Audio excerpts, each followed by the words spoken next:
Assalamualaikum warahmatullahi wabarakatuh. Apa kabar semua? Semoga dalam keadaan sehat. Kami dari kelompok 7 mata kuliah pengembangan kurikulum akan sedikit memaparkan mengenai dimensi manusia dalam pengembangan kurikulum.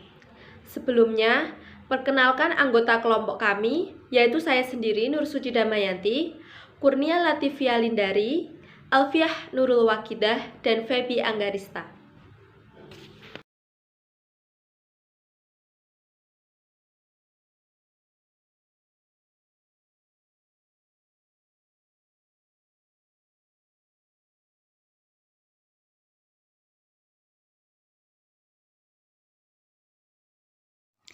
Dimensi manusia dalam pengembangan kurikulum.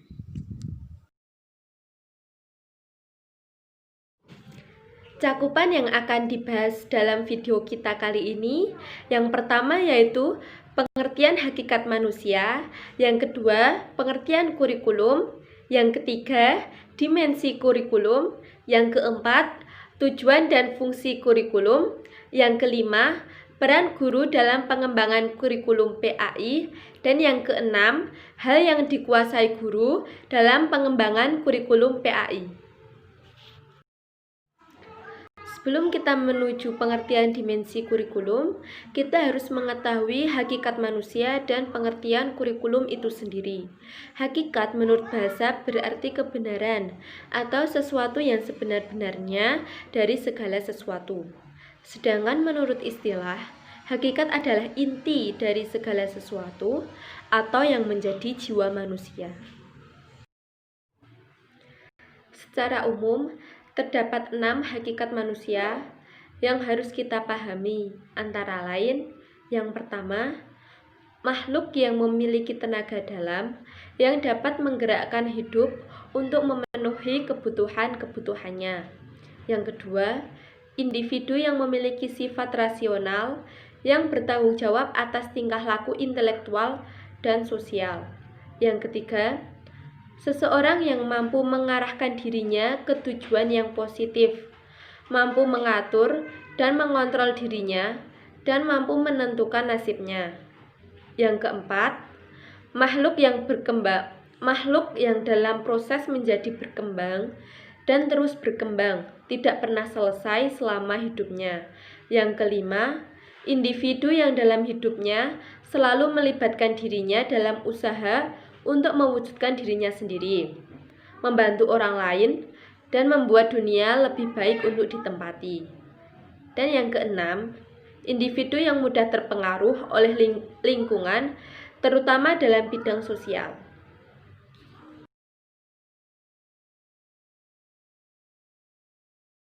Hakikat manusia menurut pandangan umum yaitu mempunyai arti yang bermacam-macam karena terdapat berbagai ilmu dan perspektif yang memaknai hakikat manusia itu sendiri. Sedangkan hakikat manusia dalam pandangan Islam yang pertama yaitu manusia adalah makhluk ciptaan Allah Subhanahu wa Ta'ala. Yang kedua, kemandirian dan kebersamaan. Dan yang ketiga, manusia adalah makhluk yang terbatas. Pengertian kurikulum. Kurikulum berasal dari bahasa Yunani yang semula digunakan dalam bidang olahraga, yaitu kure, yang berarti jarak tempuh lari, yakni jarak yang harus ditempuh dalam kegiatan berlari mulai dari start hingga finish. Kemudian, pengertian ini diterapkan dalam bidang pendidikan. Sedangkan, pengertian kurikulum menurut Undang-Undang Nomor 20 Tahun 2003, Pasal 1 Ayat 19, kurikulum adalah seperangkat rencana dan pengaturan mengenai tujuan, isi, dan bahan pelajaran, serta cara yang digunakan sebagai pedoman penyelenggaraan kegiatan pembelajaran untuk mencapai pendidikan tertentu. Saya akan menjelaskan tentang dimensi kurikulum. Sebelumnya, saya mau tanya, dimensi kurikulum itu ada berapa sih? Ya, tepat sekali. Dimensi kurikulum itu ada 6. Antara lain, dimensi kurikulum yang pertama adalah kurikulum sebagai ide.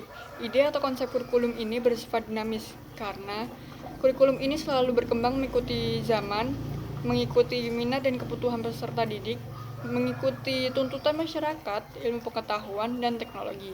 Lalu, dimensi kurikulum yang kedua adalah kurikulum sebagai rencana tertulis.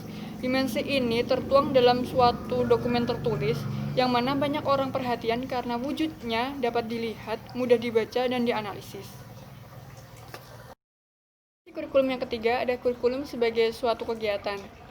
Kurikulum ini merupakan kurikulum yang sungguhnya terjadi di lapangan. Lalu, dimensi kurikulum yang keempat adalah kurikulum sebagai hasil belajar.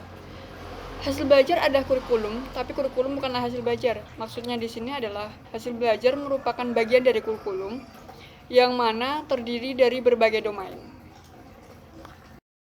Dimensi kurikulum kelima adalah kurikulum sebagai disiplin ilmu. Kurikulum ini memiliki konsep, prinsip, prosedur, asumsi, dan teori yang mana dapat dianalisis dan dipelajari oleh pakar kurikulum, peneliti kurikulum, guru atau calon guru, kepala sekolah, dan yang lainnya yang mempelajari tentang kurikulum. Lalu, dimensi kurikulum yang keenam adalah dimensi kurikulum sebagai sistem. Sistem kurikulum merupakan bagian yang tak terpisahkan dari sistem pendidikan, sistem persekolahan, sistem masyarakat.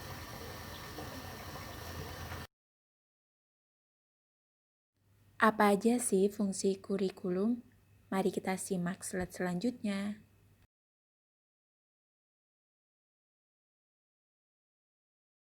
Jadi, menurut buku pengembangan kurikulum, teori, dan praktek, penulis Dr. Abdullah Iddi ini mengatakan fungsi kurikulum itu ada 7. Yang pertama, fungsi kurikulum dalam rangka pencapaian tujuan pendidikan. Yang kedua, fungsi kurikulum bagi anak didik. Yang ketiga, fungsi kurikulum bagi pendidik. Yang keempat, fungsi kurikulum bagi kepala sekolah. Yang kelima, fungsi kurikulum bagi orang tua. Yang keenam, fungsi bagi sekolah tingkat di atasnya. Yang terakhir, fungsi kurikulum bagi masyarakat dan pemakai lulusan sekolah. Jadi, ada fungsi tambahan fungsi kurikulum itu ada 6. Yang pertama adalah fungsi penyesuaian. Fungsi penyesuaian ini maksudnya adalah memiliki arti bahwa kurikulum itu merupakan alat dalam pendidikan yang harus mengarahkan peserta didik itu agar mampu menyesuaikan dirinya terhadap lingkungannya. Oleh karena itu, peserta didik itu harus memiliki skill untuk menyesuaikan diri dengan perubahan yang terjadi di masyarakat. Yang kedua adalah fungsi integrasi. Fungsi integrasi di sini maksudnya adalah kurikulum itu harus mampu berhasil mencetak peserta didik dengan pribadi yang utuh. Oleh karena itu, peserta didik itu harus memiliki kemampuan yang dibutuhkan di masyarakat. Yang ketiga adalah fungsi diferensiasi. Jadi maksudnya di sini adalah kurikulum itu harus memberikan pelayanan yang baik terhadap keragaman setiap individu, baik perbedaan fisik maupun psikisnya. Yang keempat itu adalah fungsi persiapan. Maksudnya di sini adalah kurikulum itu harus menyiapkan peserta didik di lembaga tertentu untuk melanjutkan ke jenjang pendidikan berikutnya.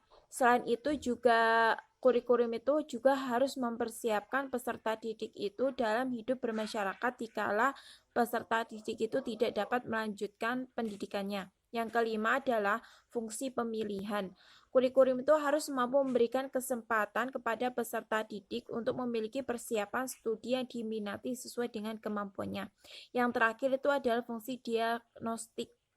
Kurikulum itu harus mampu mengorganisir atas setiap kesulitan dari peserta didik dalam kesulitan belajarnya. Kalian tahu nggak sih tujuan kurikulum itu ada apa aja? Yuk kita simak slide selanjutnya. Yang selanjutnya yaitu tujuan kurikulum. Tujuan kurikulum itu ada 3. Yang pertama adalah tujuan institusional. Maksud dari tujuan ini adalah sebuah tujuan harus dicapai oleh sebuah lembaga pendidikan. Lembaga pendidikan itu contohnya MI, SD, SMP, SMA, dan sebagainya. Lah, salah satu bentuk dari tujuan institusional ini kemampuan yang diharapkan dapat dimiliki siswa setelah menyelesaikan pendidikan dalam lembaga pendidikan tersebut. Yang kedua adalah tujuan kurikuler. Maksud dari tujuan ini yaitu tujuan dari sebuah mata pelajaran atau bidang studi hingga dapat mencerminkan dasar ilmu yang ada dalam mata pelajaran tersebut. Contohnya adalah mata pelajaran PPKN. Berarti kan siswa itu harus mempunyai rasa cinta tanah air dan menghargai pendapat orang lain.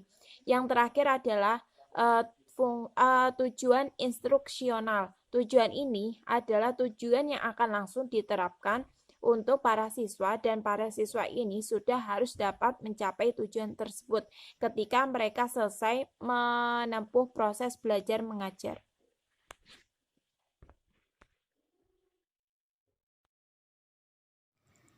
Apa saja peran guru dalam pengembangan kurikulum?